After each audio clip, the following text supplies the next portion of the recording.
Good morning, dear students of Ajman University. This is Dr. Dalia Bidewi, Manager of Counseling Unit, Deanship of Student Services. This is the second episode of our series that deals with making mental health happen. Today we're going to discuss how to be motivated. But first, we have to differentiate between two things. Do you actually want to be a motivated person, or you want to be motivated for a goal? Well, you think there's no difference? Actually, there is. Well, let me tell you about this. Suppose that you have a messy room and you want to clean this room. Well, you could easily do that. You could dedicate like 2 or 3 hours to clean up your room, and then voila, it will be done. But again, if you did not change your cleaning habits, in 3 or 4 weeks, you will always have a messy room again. So these tips are for those who wants to be motivated, not motivated for a goal. Because as you know, your intent should not be like you want to write a book, it's that you want to be a writer. So we should know about how to create good habits that will make us motivated.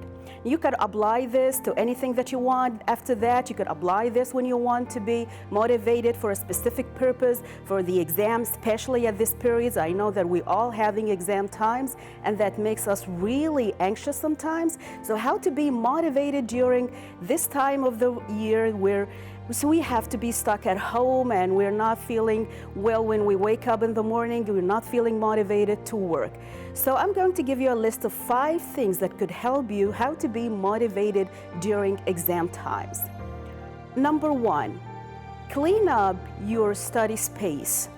Now let me tell you this, psychologists always say that learning environment precedes learning itself. So you have to create an environment that really makes you want to learn. So you cannot just work and study at any place in your home. We always advise people that you could get to a quiet place and study to learn, but actually you cannot do this at this time because we all have to stay at home. So one thing you could do, you have to find yourself a place, and you will say, this is the place I'm going to study every day, because it helps you a lot. Number 2, create a to-do list. And let me tell you this, be realistic with that. A to-do list would actually help you out to know what is that you want to do during this day, during this week, and actually during this month. So it will be part of your calendar for a whole semester, or even it will have to start it with one day. But I'll have to tell you this, be realistic. You know why? Because if you have set, for instance, like 10 things that you want to make, and it ended up that you're making and accomplish just 5. Do you know actually what would happen? It will make you even more distressed, and you will end up not being motivated the next morning. Number 3, know your nature. No one will know you better than yourself. So you have to figure out what is it that you can do that will make you actually work better. Maybe you're a morning person, so you will have to study. You give your best at the morning, then study at the morning. No one can tell you this. Only can know what makes you work better. To get motivated, you have to know your nature better and work on that. Number 4, productive pairs. So we all know that there's something that we really love to do, and things that we actually ought and should do. Things that we love to do, maybe like we love to play guitar, we love to play music, we love to be on social media all the time. This is something we enjoy doing. It may be less productive, but it makes you happy. And there are things that usually are productive, and you should do, but that doesn't make you necessarily be happy. So what you do about this, make a pair out of that. So for instance, there is a difficult assignment that you have to go through. Well, make this assignment while having your favorite juice, your favorite coffee. So maybe afterwards, maybe your love for the coffee will make you have this assignment more easy and less difficult than you think.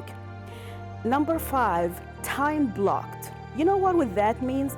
Sometimes when you think about it, oh, I have a lot of work to do this morning, and I have a lot to do this whole day. When you think about that, you will end up doing less motivated and you're doing nothing. So my advice is, try to have it in smaller blocks. So you would say, for instance, I would have 8 tasks in 8 hours.